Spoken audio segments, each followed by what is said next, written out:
आम्ही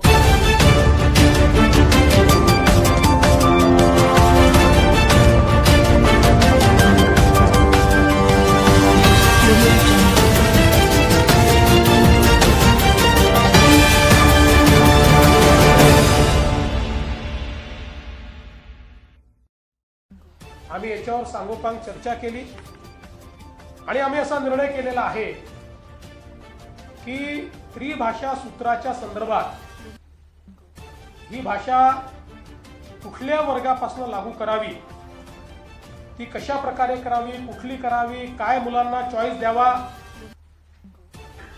याचा निर्णय करण्याकरता राज्य सरकारच्या वतीनं डॉक्टर नरेंद्र जाधव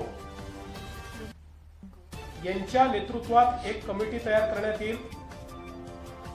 आपण सगळे जाणता डॉक्टर नरेंद्र जाधव साहेब प्लॅनिंग कमिशनचे मेंबर होते, कुलगुरू होते, शिक्षण तज्ञ म्हणून त्यांना आपण ओळखतो। त्यामुळे त्यांच्या नेतृत्वामध्ये एक समिती या ठिकाणी तयार केली जाईल। त्यात काही सदस्य अजून असतील, त्यांची नावं लवकरच घोषित केली जातील आणि या समितीचा रिपोर्ट आल्यानंतरच त्रिभाषा सूत्र त्या रिपोर्टच्या आधारावर या ठिकाणी लागू केलं जाईल।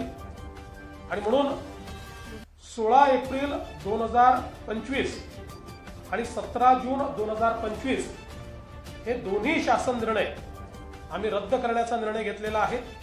हे दोन्ही शासन निर्णय या ठिकाणी रद्द आम्ही करतो आणि ही नव्याने समिती तयार करतो।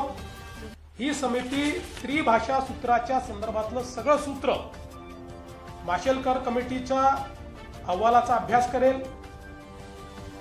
ज्या लोकांचं याच्यावर दुमत आहे त्यांचंही म्हणणं ऐकून घेईल आणि त्यानंतर आपल्या विद्यार्थ्यांच्या हिताचा काय निर्णय आहे तो निर्णय या कमिटीच्या माध्यमातून येईल आणि मग तो राज्य सरकार स्वीकारेल आणि त्यानुसार पुढची कारवाई केली जाईल।